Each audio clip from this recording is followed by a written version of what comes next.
Mark 68 with you to anoint the NFL's greatest franchise without a Super Bowl championship, the Minnesota Vikings. Yes, the Vikings have played in some of the greatest games in the history of the league, produced exciting players, almost always in contention, but 0 for 4 in the NFL's ultimate game. They, of course, in the next couple weeks, have a chance to erase history.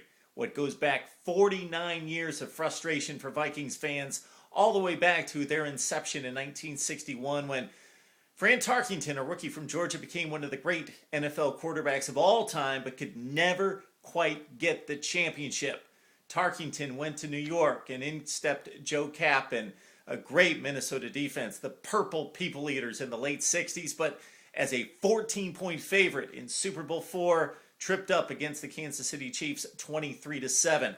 The Vikings would go on to be one of the best teams in the 70s in the NFL, but they always ran into an AFC powerhouse. First the Dolphins, coming off an undefeated season the year before, down the Vikings in the 74 Super Bowl. Then it was the Steelers, who of course became one of the great franchises ever.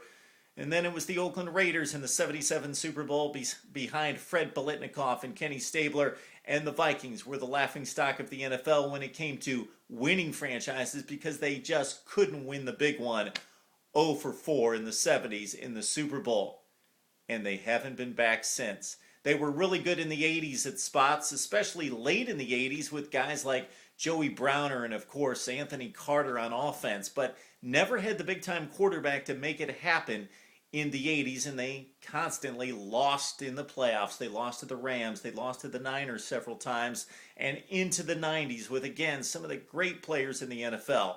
Chris Carter, Randy Moss, Robert Smith, Corey Stringer. Some good quarterbacks, Jeff George, Randall Cunningham, but more playoff losses, and into the 2000s, they've really not contended since that embarrassing NFC Championship game loss to the Giants 41-0 in 2000. So here we are, Brett Favre's on board, Adrian Peterson, arguably the best running back in the NFL, and the Vikings showed Tony Romo that they've got a defense that is fast and hard-hitting and determined.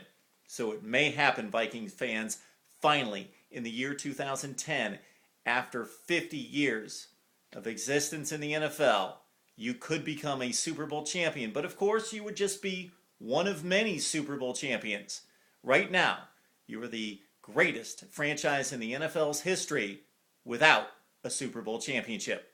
Tell me what you think, and we'll talk later. I'm on the mark, 68.